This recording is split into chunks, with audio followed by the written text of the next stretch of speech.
Elías es, sin duda, uno de los personajes más fascinantes de la Biblia.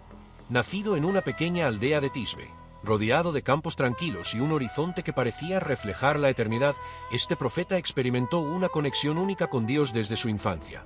Creció en una familia humilde, pero rica en fe, donde aprendió sobre el Dios de Abraham, Isaac y Jacob. Sin embargo, no era una época fácil para el pueblo de Israel. Bajo el reinado del rey Acab y la influencia de la reina Jezabel, la idolatría y la corrupción espiritual se extendían como un veneno por la nación. A medida que Elías observaba cómo su pueblo se alejaba del verdadero Dios, su corazón se encendía con una pasión divina. Sabía que había sido elegido para una misión que lo llevaría a desafiar no solo a los líderes corruptos de Israel, sino también a las falsas creencias que estaban destruyendo el alma de su nación. Fue así como comenzó su extraordinario camino como profeta, enfrentando a reyes, realizando milagros y proclamando la verdad en medio de una sociedad sumida en el caos espiritual. El primer gran acto profético de Elías llegó cuando, lleno de coraje, se presentó ante el rey Acab para declarar una verdad impactante: no habrá lluvia ni rocío en estos años, sino por mi palabra. Estas palabras, registradas en un Reyes 17:1, marcaron el inicio de una sequía devastadora que puso de rodillas a todo Israel. La declaración de Elías no solo era una advertencia, sino también un desafío directo al falso dios Baal, considerado por muchos como el responsable de la fertilidad y la lluvia. Mientras el pueblo sufría las consecuencias de su alejamiento de Dios, Elías fue guiado por el Señor al arroyo de Querib, un lugar apartado donde experimentó el cuidado sobrenatural de Dios. Corvos, aves consideradas impuras, llevaban diariamente pan y carne al profeta, mostrando que la provisión divina trasciende las reglas humanas y las circunstancias adversas. Este periodo no fue solo un tiempo de refugio, sino también de preparación espiritual. Elías aprendió a depender completamente de Dios, fortaleciéndose para los desafíos aún mayores que le esperaban. La sequía no solo afectó a Israel, sino también a las tierras circundantes. En medio de esta crisis, Dios envió a Elías a Sarepta, una pequeña ciudad fuera de Israel, donde una viuda en extrema pobreza se convertiría en el instrumento de una obra milagrosa. Cuando el profeta llegó, encontró a la mujer recogiendo leña, y al pedirle agua y un poco de pan, ella confesó que solo tenía un puñado de harina y un poco de aceite, suficiente para una última comida antes de sucumbir al hambre con su hijo. Sin embargo, Elías, inspirado por Dios, le dio una promesa: la harina de tu tinaja no se acabará, ni el aceite de tu vasija disminuirá, hasta el día en que el Señor haga llover sobre la tierra. La obediencia de la viuda se convirtió en el canal para un milagro extraordinario. Durante toda la sequía, la harina y el aceite no se agotaron, proporcionando sustento no solo para ella y su hijo, sino también para Elías. Este acto de fe y provisión divina no solo aseguró su supervivencia física, sino que también renovó la fe de todos los involucrados. Pero esta historia tomó un giro inesperado cuando el hijo de la viuda enfermó gravemente y murió. Ante el dolor desgarrador de la madre, Elías clamó al Señor con fervor, y Dios, en su misericordia, devolvió la vida al niño. Este evento no solo confirmó el poder de Dios, sino que fortaleció la fe de la viuda, quien declaró: ahora sé que eres un hombre de Dios, y que la palabra del Señor en tu boca es verdad. Elías no solo enfrentó desafíos personales, sino que también fue protagonista de uno de los eventos más épicos de la historia bíblica: el enfrentamiento en el Monte Carmelo. Allí, ante una multitud ansiosa y los profetas de Baal, propuso un desafío para demostrar quién era el verdadero Dios de Israel. 2 altares fueron preparados, uno para Baal y otro para el Señor. Los profetas de Baal clamaron durante horas, incluso hiriéndose en su desesperación, pero no hubo respuesta. Entonces, Elías, confiando plenamente en Dios, oró con fe y autoridad: responde, Señor, responde, para que este pueblo sepa que tú, Señor, eres Dios, y que estás volviendo su corazón a ti.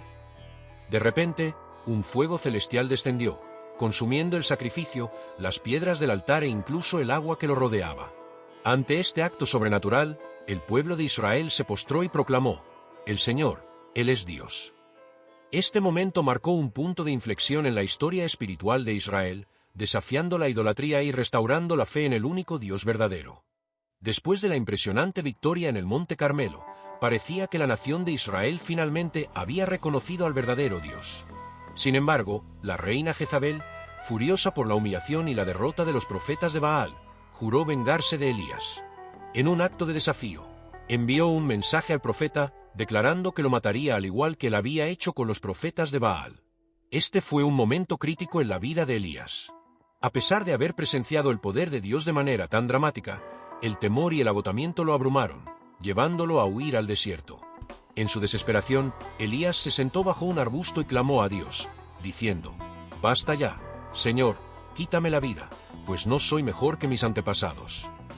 Pero en este momento de vulnerabilidad, Dios mostró su cuidado tierno y compasivo.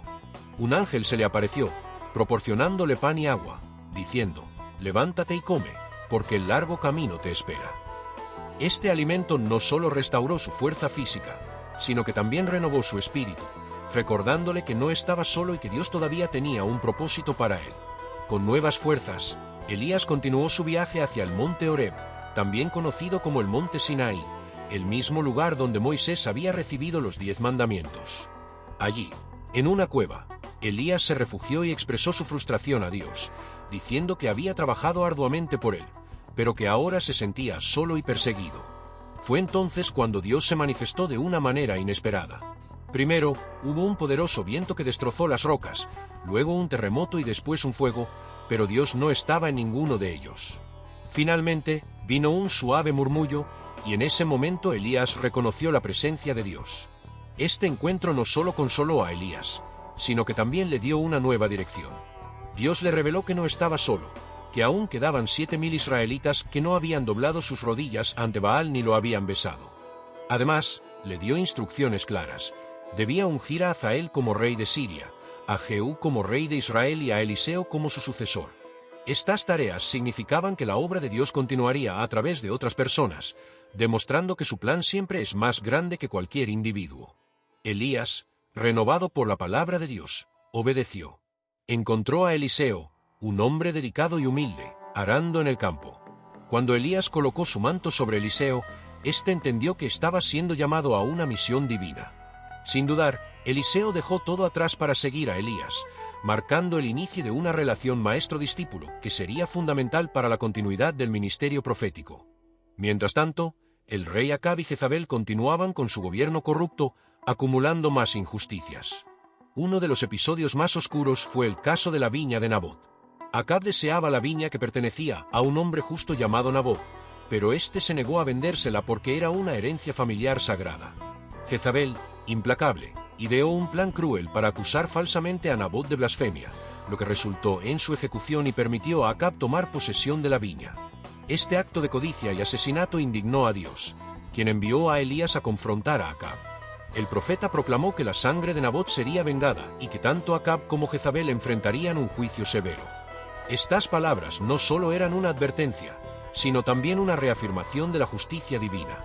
La profecía de Elías comenzó a cumplirse de manera trágica. Durante una batalla en Ramot de Galaad, Acab intentó engañar a Dios disfrazándose, pero una flecha lanzada al azar lo hirió mortalmente. Su sangre manchó la tierra y fue lamida por perros, tal como Elías había profetizado.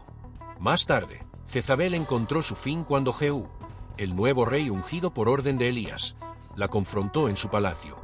En un acto simbólico de justicia, fue arrojada desde una ventana, y los perros devoraron su cuerpo, cumpliendo la palabra de Dios. A pesar de estos eventos, la misión de Elías aún no había terminado. Su relación con Eliseo se fortaleció, y juntos continuaron proclamando la verdad de Dios. Finalmente, llegó el momento de la transición final de Elías. Este no moriría como los demás, sino que sería llevado al cielo de una manera extraordinaria. Mientras caminaban juntos, Eliseo pidió recibir una doble porción del espíritu de Elías, un deseo que reflejaba su profundo compromiso con la obra de Dios. Elías respondió que sería concedido si Eliseo lo veía partir. De repente, un carro de fuego con caballos apareció y separó a los dos. En un torbellino, Elías fue llevado al cielo, mientras Eliseo observaba con asombro y reverencia. Este evento no solo marcó el final del ministerio de Elías, sino que también confirmó el llamado de Eliseo como su sucesor. Al recoger el manto de Elías, Eliseo simbolizó la continuidad de la misión profética, demostrando que aunque los siervos de Dios puedan partir, su obra sigue adelante. El legado de Elías es un recordatorio poderoso de que la fidelidad a Dios trasciende las circunstancias. Su vida estuvo marcada por desafíos, pero también por milagros y una relación única con el Creador. Su historia nos inspira a confiar en Dios en medio de las dificultades, sabiendo que Él siempre tiene un plan, incluso cuando no podemos verlo claramente. Hoy, el ejemplo de Elías sigue siendo una luz para todos aquellos que buscan caminar en obediencia y fe, recordándonos que el Señor es soberano y siempre fiel.